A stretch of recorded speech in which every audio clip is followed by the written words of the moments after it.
petit coucou, je vais faire ma vidéo en plusieurs fois pour éviter qu'elle soit trop longue quand même. Bon, en espérant qu'elle soit pas trop longue. Donc là en fait je vais faire un bouillon santé, un bouillon qui permet de remonter aussi le système immunitaire. Donc là bon, il n'est pas très beau parce que on n'est pas trop dans la période, mais bon c'est pas grave, je vais en prendre quand même. Donc là c'est du romarin, je vais prendre dans les plus belles branches, en bas elles sont encore vertes un peu celles-ci. Et puis donc je vais commencer par ça. Donc là je prends un peu de romarin. Bon, là qui se met à pleuvoir, bon c'est pas grave, hein, je finis mon tour, j'espère que je pourrai tout filmer, c'est plus pour le téléphone quoi. Donc là je vais prendre de la gesse, donc ce qu'on voit ici là, là il y a du vent en plus. Là, je vais prendre de la gesse et je vais prendre du gaillet gratton. Voilà, tout ça je vais mettre ça dans le bouillon. Hop, je vais commencer par ça, alors je prends et je reprends plus loin. Donc ici j'ai de l'oseille sauvage, donc je vais en prendre aussi un petit peu pour mettre dans mon petit bouillon.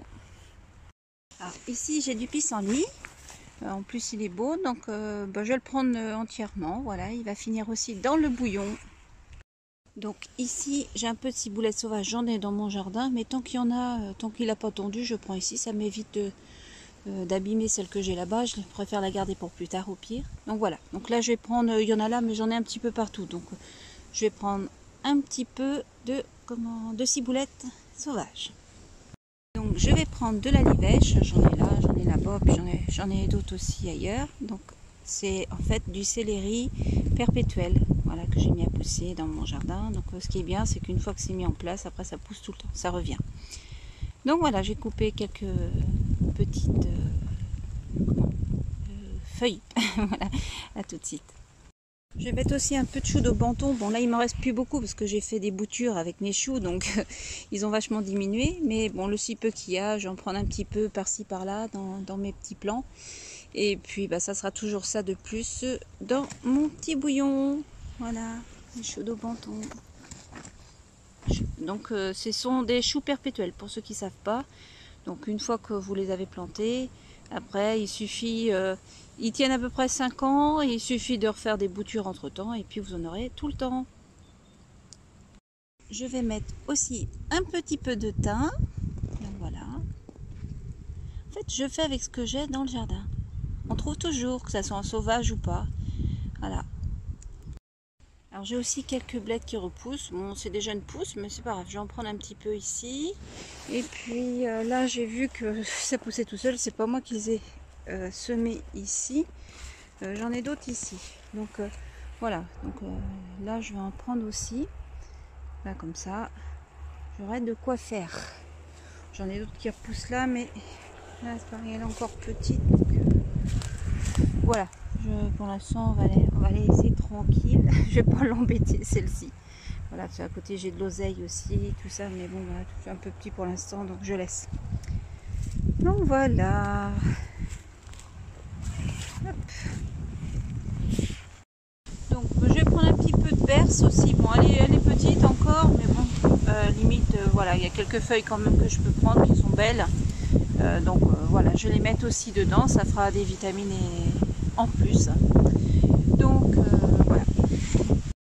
Je sais pas par chez vous, mais ici c'est encore il y a encore des rafales de vent, c'est encore la tempête par moment là. Donc là ici je me trouve devant les orties, mais ce que je vais faire, je vais les orties, je vais pas les prendre pour mettre dedans. Je préfère les utiliser en jus, il y aura beaucoup plus de bénéfices bien sûr que de les faire cuire. Donc puis j'aurai largement assez. Donc là j'ai déjà cueilli tout ça. Pour faire mon bouillon, je vais rajouter quelques pommes de terre en pot avec, ou ce que je vais faire, je vais pas les laisser jusqu'au bout les pommes de terre, je vais les cuire et je vais les enlever. Une fois qu'elles seront enlevées, on pourra les manger comme ça à côté. Mais le bouillon, ce que je vais faire, je vais rajouter dedans, je sais pas, les carottes c'est pareil, je pense que je préfère faire des carottes râpées, je préfère les manger crues. Mais par contre je peux mettre des oignons, de l'ail en plus. Voilà, ça va donner du goût et puis voilà, le but c'est d'avoir déjà toutes ces vitamines d'un côté et puis d'un autre côté je continue forcément les jus avec le citron, comment on va la vidéo que je vous ai mis la dernière fois, donc je vais pas tout remettre. Voilà, donc moins que je trouve autre chose sur le chemin, je pense que je vais m'arrêter là. Allez, à plus tard. Donc voilà, bon, j'avais des clous de girofle donc impeccables, donc on les voit, je les ai piqués dans l'oignon. Donc ça devrait faire un bon, comment dire, un bon cocktail de vitamines, de minéraux, d'oligo-éléments. Donc qu'est-ce que je voulais dire aussi? Je voulais dire, oui, au dernier moment, voilà, pas tout de suite parce que bon, c'est idiot, on va les dégrader, on va le dégrader. Je mettrai un peu de sel de Guérande.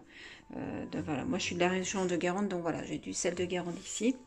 Et puis, ou de, si ce que vous avez, sel de Noirmoutier, enfin bon, un bon sel, surtout pas raffiné, qui permettra de rajouter d'autres minéraux. Après, là, moi je vais rajouter un petit peu de vinaigre de cidre, bon, voilà, moi je vais au pifomètre, hein, je fais toujours comme ça, hop, voilà. Voilà, ce qui va permettre d'aider à extraire tout ce qui est, comment dire, vitamines, minéraux, pour que tout se retrouve dans le jus. Alors bien sûr, tout ce que j'ai mis dedans, en fait, hein, toutes les herbes sauvages et autres, les choux, le reste, il n'y aura plus rien dedans, donc ça sera immangeable. Bon, à part les pommes de terre hein, que je vais récupérer, je vais pas les laisser 3 heures les pommes de terre, hein, je vais les récupérer avant. Mais à part les pommes de terre, le reste en fait sera vidé complètement de vitamines, tout se retrouvera dans le jus. Donc forcément, ça faudra le jeter, enfin vous le mettez au compost, je jette pas. Voilà, ça servira au moins pour le jardin. Bon, et écoutez, je vous laisse, c'est fini pour cette petite préparation. Donc ça permettra de vous reminéraliser, de rapporter pas mal d'apports de vitamines, en plus des jus que vous pouvez faire à côté. Hein. Alors l'avantage de ce genre de soupe, on va dire, de bouillon, c'est que franchement ça revient pas cher, c'est pratiquement que des plantes sauvages. Donc après, voilà, après vous pouvez améliorer, mettre un peu de carottes, mettre des choses. J'ai des carottes, mais je voulais pas les mettre dedans. Je préfère, voilà, on va les manger crues et je préfère faire quelques carottes râpées avec. Donc voilà. Donc c'est tout. Allez, je vous laisse. À bientôt.